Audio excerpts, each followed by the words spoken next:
J'ai commencé à m'intéresser au développement personnel vers 2013, donc ça va faire bientôt 10 ans. Et depuis, surtout ces dernières années, ce terme-là et tout ce qui l'enveloppe a été tourné et retourné dans tous les sens.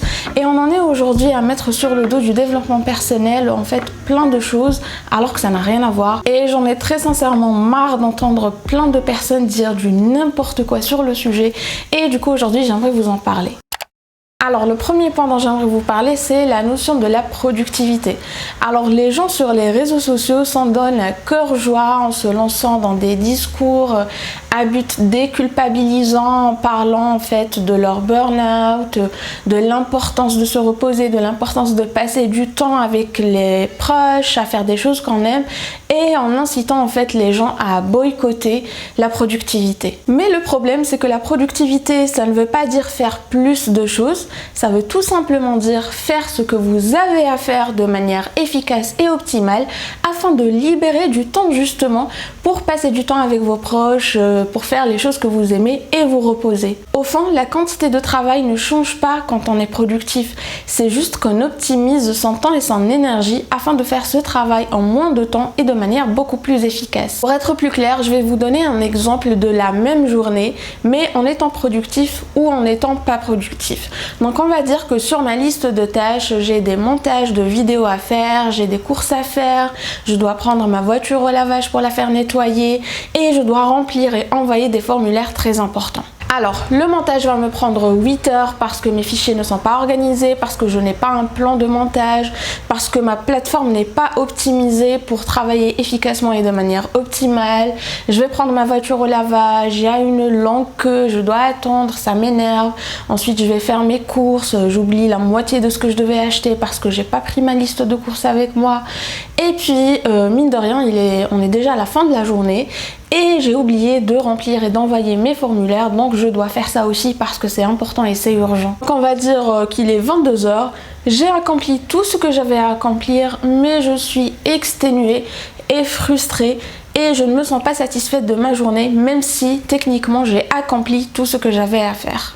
Et pour moi, ça, ce n'est pas de la productivité. Une journée productive, pour moi, c'est une journée où ce montage-là va me prendre 2 à 3 heures parce que j'ai pris le temps d'organiser, de renommer mes fichiers, mais aussi de mettre de l'espace, de libérer de l'espace dans mon PC.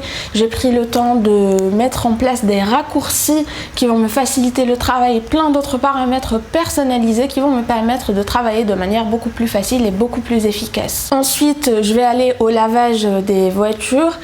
Lavage que j'aurais appelé au préalable pour prendre rendez-vous et ne pas avoir à attendre.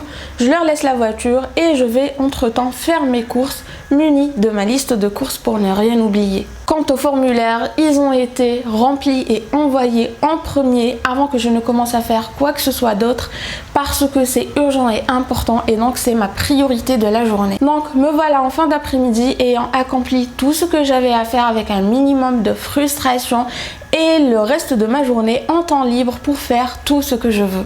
Donc je récapitule.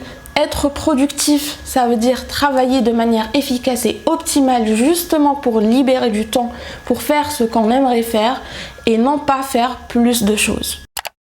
Passons au second point qui est la positivité. Alors avant de commencer, notre cerveau, il faut savoir qu'il a un biais négatif. C'est-à-dire qu'il aura tendance à remarquer ce qui est négatif autour de nous dans notre environnement parce que notre cerveau est fait pour nous maintenir en vie, pour en fait nous alerter de tous les dangers qui nous entourent et donc nous permettre de survivre et il n'est pas fait en fait à la base pour nous rendre heureux. Donc c'est normal que notre cerveau se tourne par défaut vers le négatif. Et ajouté à ça, on a plein d'autres biais cognitifs, notamment le biais de confirmation. Donc quand vous entretenez une pensée négative, notre cerveau va scanner notre environnement, nos relations et toute notre vie en fait à la recherche de quelque chose qui va confirmer cette pensée négative et donc l'alimenter encore plus. Ajoutez à ça nos schémas de pensée en fait qui sont tout simplement des habitudes.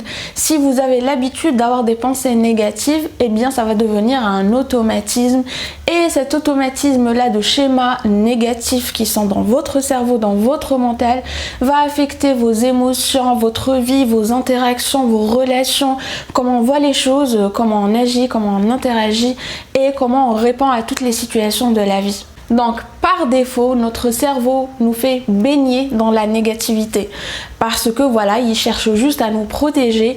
Mais le problème, c'est qu'on n'en a pas vraiment besoin dans notre vie moderne. On n'est pas autant entouré par les dangers. Donc je ne vois pas en quoi essayer de faire pencher la balance de l'autre côté en essayant d'entretenir des pensées positives qui vont de plus améliorer la qualité de votre vie est quelque chose de toxique ou un problème. Car la pensée positive en fait ne consiste absolument pas à nier, à oppresser, à ignorer vos émotions. Quand ça ne va pas, ça ne va pas. La pensée positive, ça ne veut pas dire que quand rien ne va, on va se dire mais non, ça va, tout va bien, c'est génial, j'adore ma vie, j'adore tout ce qui m'arrive. C'est pas du tout ça. Et en fait, la positivité toxique, c'est le terme en fait qu'on a donné à cet extrême de la positivité où en fait on va tout simplement nier ce qui arrive dans la vie de la personne et on va lui dire qu'elle doit être positive peu importe ce qui lui arrive. Mais il faut savoir que ça, c'est une extrême de la pensée positive. Et comme tout dans la vie, il y a des extrêmes. Par exemple, le chocolat noir, c'est bon pour la santé. Ça ne veut pas dire que vous pouvez en manger 10 kilos par jour. On ne va pas dire que le chocolat noir, c'est toxique. Non, si vous en mangez en grande quantité, bien sûr que c'est toxique. Pour la pensée positive, c'est la même chose.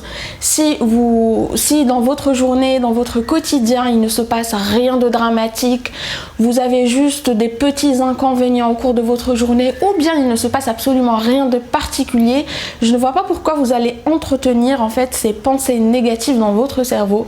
Il vous serait beaucoup plus judicieux, ça vous ferait vous sentir beaucoup mieux, vous allez être beaucoup plus agréable aux autres aussi si vous essayez d'entretenir des pensées positives, d'entretenir de la gratitude et de la reconnaissance. Donc oui, je ne suis absolument pas d'accord avec le fait qu'une personne qui vient de passer par un drame dans sa vie, une personne qui a une dépression ou autre chose qui l'affecte vraiment dans sa vie, je suis pas d'accord, on va pas lui dire non, tu dois positiver, tu dois voir le bon côté des choses, etc.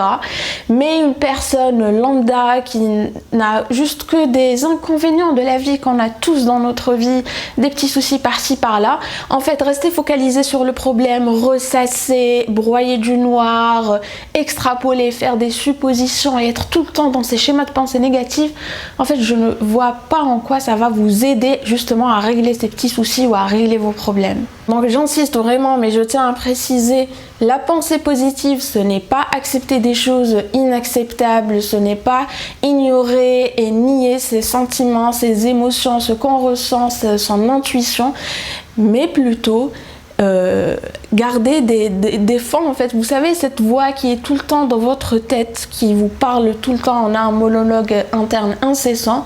En fait, en quoi ça va nous être utile d'avoir un monologue interne qui est très négatif? C'est fou à quel point aujourd'hui on a normalisé le discours interne négatif.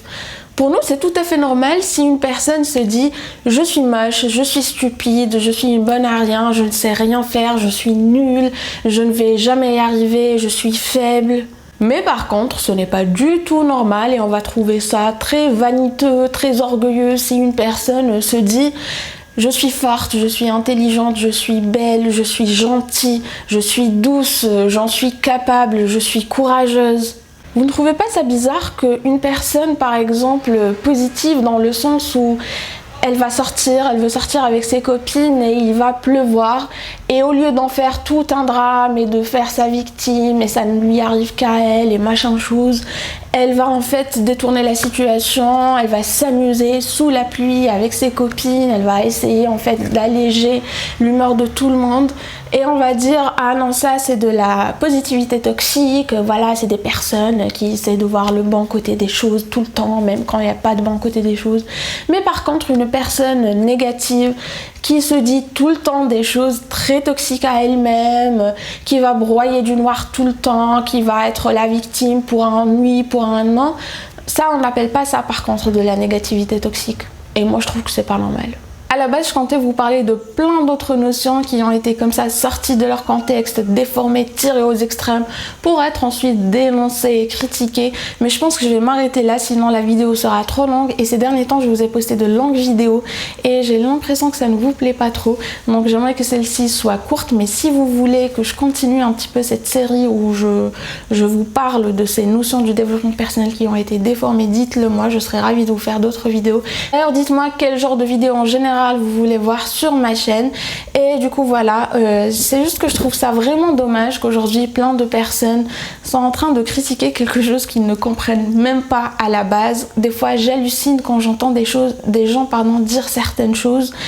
Et beaucoup de gens qui disent que voilà, moi avant je faisais ça, mais aujourd'hui voilà, je boycotte, je fais plus ça. Mais en fait, personne à la base ne t'a demandé de faire ça. C'est pas du tout ça la chose qu'il fallait faire. Donc vous voyez de quoi je parle. En plus, il y a par exemple des livres comme L'art de s'en foutre, qui est un livre que j'aime bien. Mais ça m'énerve que tout au long du bouquin, il critique en fait certaines notions du développement personnel qui ont été déformées. Il ne dit pas qu'ils ont été déformés. Non, il dit que c'est des notions du développement personnel, que c'est du n'importe quoi, qu'il faut pas faire ça. Mais en fait, c'est pas une notion du développement personnel, c'est juste des gens qui ont pris des choses hors de leur contexte, qui n'ont pas su les exprimer, qui n'ont pas su les expliquer ou qui l'ont fait exprès, je n'en sais rien. Mais à la base, c'est pas ça la notion.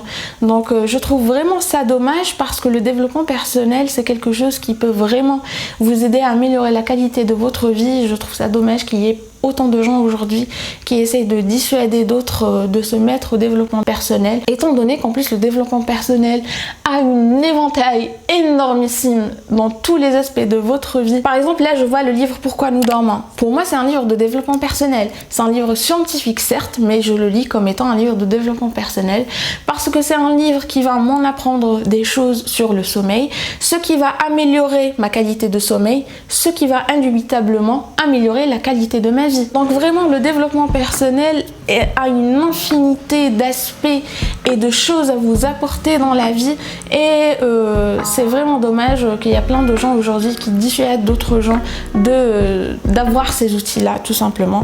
Donc voilà, si vous avez aimé cette vidéo, mettez un j'aime et partagez-la, ça m'aiderait énormément. J'ai hâte de lire vos retours dans les commentaires et on se retrouve la semaine prochaine pour une nouvelle vidéo.